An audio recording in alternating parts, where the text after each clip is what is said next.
자체가 없는데 뭐 그런 말은 뭐냐? 그냥 공갈빵이다 라는 거죠. 반갑습니다. 김영현TV입니다. 세상을 바꿀 힘, 그 힘은 정말 우리 국민들에게 나오는 것 같습니다. 힘들게만 느껴졌던 6.3 대선, 그냥 폭망했구나, 나라 끝장났구나, 이런 생각으로 정말 이 투표를 해야 하나라고 고민까지 했었는데요. 이 김문수 후보가 빠르게 치고 올라오면서 서울 지역에서는 역전을 했다라고 합니다. 그럴 거라 생각했습니다. 우리 국민들이 말이죠. 아무리 무지해도 나라 팔아먹는 인간에게 표를 줄 수는 없다라는 것이죠. 자, 5월 27일 3차 토론을 앞두고 있습니다. 1차 토론에서는 저성장 극복과 민생, 경제 활성화 방안에 대해서 토론을 했고요. 여기서 데이트, 커피값 120원이 나왔습니다. 자, 그리고 2차 토론회를 끝냈죠. 더욱 독해진 김문수 후보를 느낄 수 있었습니다. 사회 갈등 극복과 통합 방안. 여기서 주로 이재명 후보는 내란 정당이다라고 공격을 했는데, 김문수 후보가 진짜 내란의 세력은 진보당과 손잡은 민주당이 아니냐라고 하면서 이재명을 아닥시켰죠. 자, 3차가 27일에 있습니다. 화요일입니다. 화요일. 이 토론회 주제는요, 정치 양극화 해소 방안으로 선정이 되었는데요. 제가 생각할 때는 크게 다른 주제는 없다라고 생각합니다. 그 주제 안에서 빤하다. 이재명이 공격하는 포인트는 김문수 후보를 두고 부정선거와 이 김문수를 극우 세력이다라고 몰아치겠죠. 그리고 윤석열 대통령을 걸고 넘어지면서 내란 정당이다라는 프레임을 씌우려고 계속 강조할 것으로 보입니다. 그런데 앞서 말씀드린 것처럼 이 김문수 후보 자체가 워낙 투명하기 때문에 그 투명함 자체로 방어벽이 형성되어 있습니다. 그래서 김문수 후보는 말이죠, 이 질문이 들어오면 짧게 답하고 역공격을 하시면 되는 겁니다.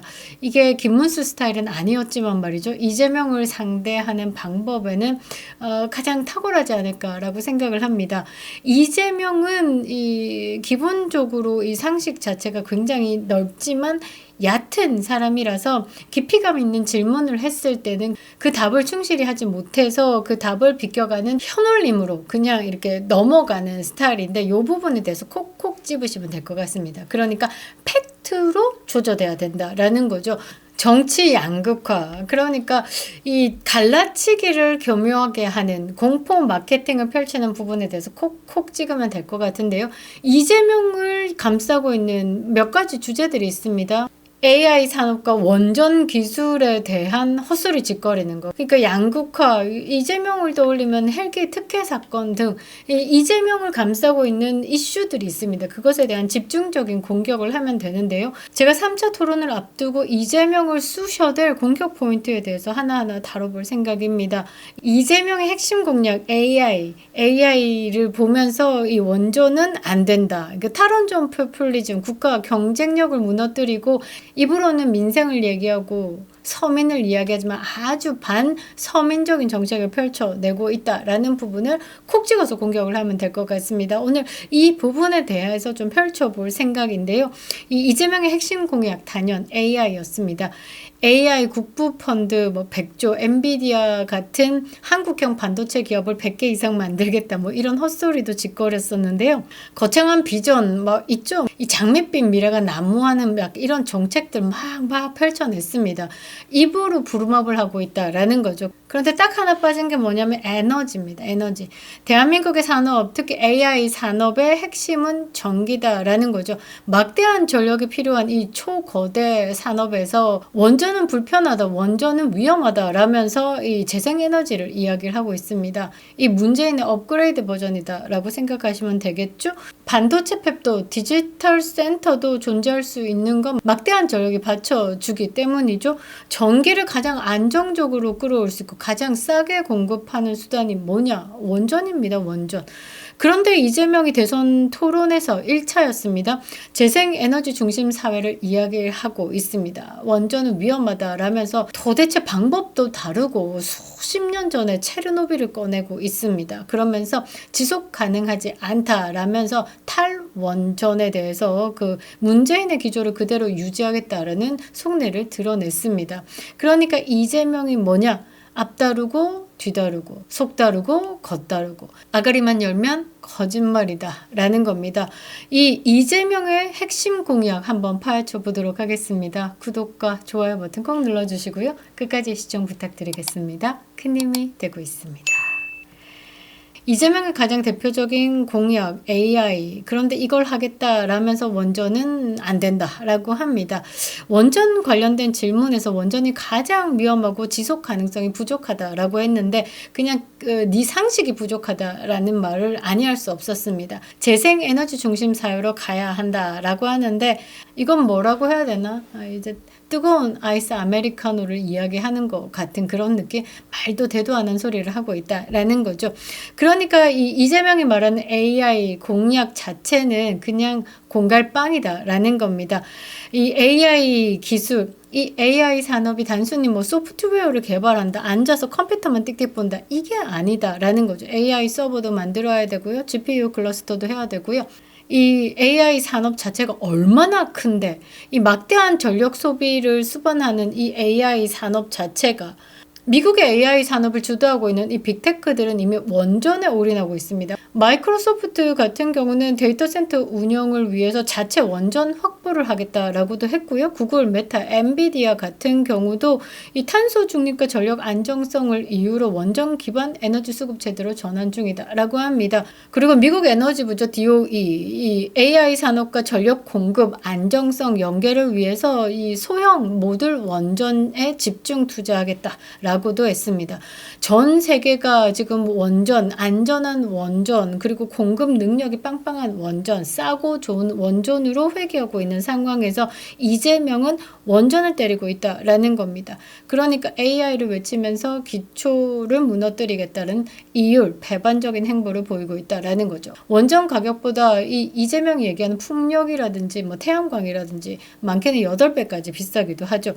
아니 싸고 좋은 게 있는데 굳이 비싸고 불안정한 걸 하겠다라는 건 말이 안 된다라는 겁니다. 신재생 에너지 중심이다라고 말만 바뀌었을 뿐 이 문재인의 탈원전과 다를 거 없습니다. 유럽 대륙도 EU 같은 경우도 이 신재생 에너지에 좀 의존을 했었는데요. 이 우크라이나와 러시아 전쟁이 장기화되면서 에너지 수급이 제때 되지가 않아가지고 전기료가 상승해가지고 지금 불만이 좀 가득하죠. 이 유럽도 원전으로 유턴 중입니다. 이재명의 토론회에서 문재인의 이름만 꺼내지 않았을 뿐 이 문재인의 탈원전 정책을 계승하는 발언들을 이어갔습니다. 그러니까 문재인의 탈원전에 이 포장지만 살짝 바꿔가지고 재생에너지다라고 이야기를 하지만 사실상 속은 똑같다라는 겁니다. 문재인이 중국발 태양광을 밀어줬죠. 풍력 발전도 막 밀어주면서 환경을 훼손했습니다. 그것과 별반 다르지 않다라는 거죠. 이 나라 이 땅에서 뽑아 먹을 수 있는 건 내가 다 뽑아 먹겠다라고 선언한 것 같았습니다. 그런데 전 세계가 지금 반대의 길을 가고 있습니다. 뭐 이탈리아 같은 경우도 탈원전에 대해서 철회 선언을 했고요. 벨기에 같은 경우도 폐쇄됐던 2기, 원전 2기를 재가동합니다. 덴마크 같은 경우는 탈원전하고 신재생 에너지에 몰두했던 국가인데 국가에서 전기 요금을 감당할 수 없어서 다시 원전으로 유턴했습니다. 이 체코, 폴란드, 슬로바키아 같은 경우도 이 소형 모듈 원전을 도입하고 있죠. 뭐 그렇습니다. 이제 스웨덴 같은 경우도 한국 기술이 유럽에서 대박 날 것이다 라고 하면서 코를 때리고 있습니다. 그러니까 이 윤석열 대통령의 이제 원전 세일즈가 지금 대박이 나고 있죠. 우리에게 준 선물들이 그렇습니다. 윤석열 대통령의 외교 안보, 경제 안보에 대해서 적극적으로 이 서포트를 했다라고 하면 대한민국 이 원전 따오는 건 대박 났었을 거다라고 생각합니다. 지금 유럽 대륙이 이제 원전으로 회귀하고 있는 상황이죠. 이번 21대 대통령 김문수가 된다라고 하면요, 아마 대한민국 우리가 한강의 기적 산업화를 겪었던 그때처럼 폭발적으로 우리나라가 발전하고 또 부강한 나라가 될 것이다라고 생각합니다. 저는 사실 김문수가 대통령이 된다라고 하면 대한민국은 또 다른 도약을 할 것이다라고 기대를 하고 있습니다. 아무튼 이거 세계적으로 원전으로 유턴하고 있는 이런 상황에서 한국의 대선에 나와가지고 국가 경쟁력을 높이겠다라고 하는 이재명이가 말이죠. 탈원전을 하겠다랍니다. 이건 국가 경쟁력을 스스로 깎아먹는 자해 행위다라는 거죠. 이 문재인 정부 5년 동안 어땠습니까? 탈원전 한다라고 하면서 곳곳에 태양광, 풍력 발전소 막막 세우면서 밖으로 나가가 원전 세일즈가 되겠습니까? 아니 쥐 나라에서도 원전 안 쓰는데 왜 남의 나라에 원전을 추천해? 그러니까 신뢰감이 없는 거죠. 그래서 수출이 급감했습니다. 원전 수출 우리나라가 급감하면 누가 다 따먹었을까요? 중국이 다 따먹었습니다. 세계 원전 시장 점유율을 중국에게 추월당했다라는 거죠. 의도적으로 중국에게 주기 위해서, 중국에게 몰아주기 위해서 바보짓 했나 이런 생각도 들더라고요.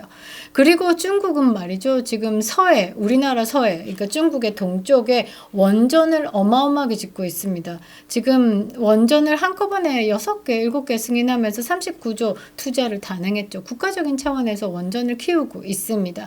그런 와중에 한국은 태양광을 늘리자라는 구시대적 구호만 반복하고 있다라는 거죠. 국가 권력기관의 빨대 꽂은 그런 좌쪽 시민 단체들의 돈벌이용으로 우리 국토 훼손이 이용되고 있는 것이 아닌가라고 생각합니다. 자, 이 토론회를 보면서 계속 이재명 입에서 딱 두 단어가 나와요. 원전하면 체르노빌 나오고요. 저 이것 때문에 너무 많이 웃었는데 그 다음에 후쿠시마 2개가 나옵니다. 이거는 이재명의 무지한 공포몰이다라는 거죠. 한국의 원전 기술이 사실 코리아 넘버원 이 정도입니다. 이 후쿠시마와 체르노빌 간은 완벽히 기술력에 대한 차이가 있다라는 겁니다. 설명을 한번 해드리면요. 이 한국 원전은 안전할 수밖에 없습니다. 내부 원자로 시스템에 대한 차이가 있다라는 거죠. 그러니까 물을 끓이는 방식부터 다르다라는 겁니다. 일본 원전 같은 경우는 그 하나의 냄비에서 물을 끓여가지고 수증기로 이 전기를 활용하는 방식이다. 라고 보시면 됩니다. 그러니까 원자로 안에 물을 끓여서 수증기가 바로 전기로 생산되는 그런 구조. 그렇게 되면 뭐겠습니까? 이 원자로 안에 항상 뜨겁다라는 거죠. 고압과 고온이 유지가 되는 상태. 그러니까 폭발에 대한 위험도가 계속 커져간다라는 거죠. 게다가 안에서 직접 끓이니까 안에 온도 조절이 까다롭죠. 그러니까 또 이 뚜껑이 제대로 안 닫혀 있다. 그러니까 냄비 뚜껑이 안 닫혀 있다라고 하면 그 다음은 뻥 터질 수도 있는 상황입니다. 후쿠시마 사고가 바로 이런 구조에서 발생했다라는 거죠. 그런데 우리나라 구조 같은 경우는 어떠냐면 이 하나의 냄비에서 끓이는 게 아니라 2개의 냄비에서 끓인다라고 생각해 보시면 됩니다. 첫 번째 포트에서는 물을 안 끓여요. 뜨겁게만 유지를 한다라는 거죠. 이 뜨겁게 유지된 물을 두 번째 포트에 보내서 수증기를 만들어서 전기를 생산한다라는 겁니다. 그러니까 원자로 안에서는 물을 안 끓인다라는 거죠. 원자로 안에서는 직접 물을 끓이지 않고 여기서 이렇게 옮겨온다라는 거니까 이 300도까지 올라가도 고온과 고압의 상태에서도 물이 어떻게 됩니까? 액체로 유지가 된다라는 말이죠. 그 구조 덕분에 이 원자로 내부는 어떻게 됩니까? 압력이 낮아지고 폭발 위험도 낮아진다라는 겁니다. 그러니까 정리해서 얘기해보면 일본 같은 경우는 이 원자로 안에서 물을 직접 끓이는 거고 우리나라 같은 경우는 이 원자로 안에서 물을 끓이는 게 아니고 밖에서 끓여서 넣어준다라는 거니까 훨씬 더 안전한 상태다라는 거죠. 이건 안전의 차이 자체가 완벽히 다르다라는 겁니다. 이 부분에 대해서 완벽하게 이 김문수 후보가 이렇게 머릿속에 쏙 넣어가지고 야가 이재명이 후쿠시마 얘기할 때마다 이렇게 치고 들어가야 된다라는 거죠. 이재명이 또 잘하는 말 체르노빌 있습니다.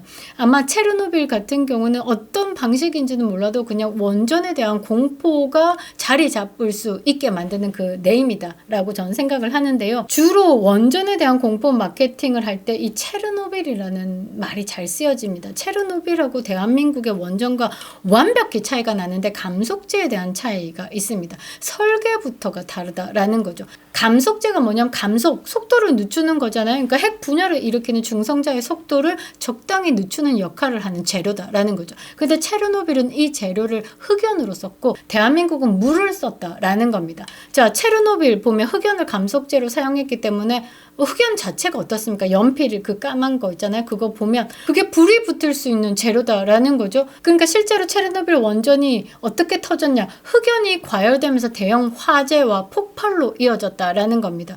일단 어떻게 이야기하면 쉽냐면 석탄 난로에 불이 붙는 상황이다라고 생각을 하시면 됩니다. 더군다나 체르노빌 같은 건 뚜껑이 없었어요. 그래서 체르노빌 폭발이 일어난 다음에 수십 년에 거쳐가지고 이 경납고를 만들었죠. 터지고 난 다음에 뚜껑 만들면 뭐합니까? 터지기 전에 제대로 된 뚜껑을 만들었어야 되는 거죠. 용기 자체가 없었고 약했습니다. 그리고 결국 그게 이게 뚜껑이 없었으니까 방사능으로 대기 중에 퍼져가지고 체르노빌은 이제 폐허가 됐고 사람이 살 수 없는 곳이 됐다라는 거죠. 한국 원전은 완벽히 다릅니다. 경납고 자체가 있죠. 그리고 아까 말씀드렸던 것처럼 핵 분열을 일으키는 중성자의 이 속도를 늦추는 걸 물로 사용한다라는 겁니다. 그러니까 이 원자로가 항상 안정적일 수밖에 없는 거죠. 더더군다나 물에는 불이 붙지 않습니다. 그러니까 과열돼도 냉각이 가능하고, 그러니까 과열돼도 냉각이 가능하고 폭발 위험이 현저히 준다라는 겁니다. 그리고 여러분들이 아셔야 되는 게 대한민국, 한국의 원전 뚜껑 있잖아요. 경납 용기다라고 얘기하죠. 이 뚜껑 자체가 체르노빌에 비해서는 두께가 12배고요. 크기는 한 6배 이상이다라는 거죠. 이 밖에서 탱크로 공격을 해도 뚫지 못할 만큼 단단하다라는 겁니다. 압력이 상승을 해도 내부에서 폭발을 할 위험이 없게 설계가 됐다라는 겁니다. 그러니까 요약 정리를 해보면요. 이재명처럼 원전에 대한 기초 지식이 전무한 사람이 후쿠시마, 체르노빌을 반복한다라는 건 기본 지식도 없지만 결국 국민의 불안을 조성하는 무책임한 정치 선동이다라는 겁니다. 원전은 말이죠. 대한민국의 핵심 자존심입니다. 핵심 기술력이다라는 거죠. 그리고 원전을 부정하는 인간이 대한민국의 발전을 이야기하고 있고 AI를 이야기하고 반도체를 이야기하고 있고 국가 경쟁력을 말하고 있다라는 것 자체가 그냥 입을 찢어야 된다라는 겁니다. 정치 지도자로서 사실 급도 맞지도 않고 이 머릿속에 뭔가를 채우지도 않는다라는 겁니다. 국가 경영을 뭐라고 해야 되나 되게 쉽게 생각한다. 보좌관이 올리는 거 그냥 읽으면 되고, 저는 그 5년 내도록 그냥 본인의 사법 방탄, 그리고 5년의 임기가 끝났을 때 이제 자연인으로 돌아왔을 때 자기의 사법 리스크는 다 사라지게 하는 거기에 포인트를 맞추고 있다라고 저는 보고요. 철저한 정치 보복을 위해서 더 큰 감투가 필요하기 때문에 지금 대선에 나왔다라고 생각합니다. 이 정치 지도자로서 국가 경영, 민생 뭐 이런 이야기를 할 때는 책임감이 있어야 되는데 그런 책임감을 전혀 볼 수 없다라는 거죠. 정말 이 부분에 대해서 언급할 때 김문수 후보가 제대로 치고 들어가야 된다. 어떻게 그렇게 기본적인 지식을 가지고 있지 않으면서 국민을 다스린다, 나라를 경영한다라고 생각을 하느냐. 이게 대한민국의 안보가 그냥 국방만 지키는 게 안보가 아니라 경제 안보도 있다. 국제사회에서 경쟁력이 있으려고 하면 나라가 잘 살아야 된다. 잘 살기 위해서는 국가가 어떤 방향으로 가야 되는지에 대한 큰 틀을 잡고 있어야 되는데 정말 무식하지 않냐. 이게 공격 포인트가 될 것 같습니다. 여기에 김문수 후보가 제가 딱 멋지다라고 생각을 했던 게 뭐냐면, 김문수 후보가 대선에서 뭐라고 했냐면 AI 하려고 하면 원전이 필요하지 않냐라고 정확하게 찝었습니다. 굉장히 공부가 되신 거다라고 생각하고 그때 진짜 김문수다라고 했는데 1차 토론회 때 이준석에게 포커스가 좀 많이 맞춰졌는데 사실상 저는 대선 토론의 승자는 김문수였다라고 보고 있습니다. 이게 이 문재인 시즌2다라는 것을 돌려 훅 깠다라는 거죠. 아니 AI 하겠다라는데 탈원전 하겠다라는 게 말이 안 맞지 않냐라고 훅 때린 겁니다. 완벽히 이제 직격탄을 날렸다라는 거고, 제가 어디서 이게 히트였다라고 생각하냐면 원전 가보셨냐라고 물었을 때 그거를 꼭 가봐야 아냐. 위험성에 대해서 꼭 가봐야 아냐. 이렇게 얘기를 하더라고요. 그래서 이재명은 1차 토론회부터 그냥 뽀록이 났다라는 겁니다. 마지막 3차가 피크겠죠. 원전의 안정성과 기술력을 이해하지 않으려는 후보가 누구냐? 이재명. 국가기관 산업의 현실을 외면하는 후보가 누구냐? 이재명. 100조짜리 AI 국부 펀드를 들고 나온다라고 한들 그 밑받침하려고 하는 전력이라든지 산업 기반 자체가 없는데 뭐 그런 말은 뭐냐? 그냥 공갈빵이다라는 거죠. 이런 부분에 대해서 집중적으로 공격을 한다라면 이 이재명의 정치력이 형편없다. 그냥 입으로 떠들어낸 것이다라는 것을 드러나게 하는 거죠. 그러니까 이재명의 정치는 그냥 양극화하면서 국민 불안 조성하고 극과 극으로 갈라쳐가지고 입으로는 통합을 이야기하고 있지만 결코 통합을 바라지 않는 정치인이다라는 것을 굉장히 각인시켜야 승을 얻을 수 있다라는 겁니다. 그러니까 더 이상 이런 공상 포퓰리즘에 대한민국이 속지 않겠다. 그런 것으로 국민 갈라치기 하고 있다. 정말 공상과 쇼만 반복하는 사람은 이재명이다. 이렇게 가야 된다라는 거죠. 다시 뛰는 대한민국 기대해 보겠습니다. 그립다 윤석열. 김영현TV였습니다.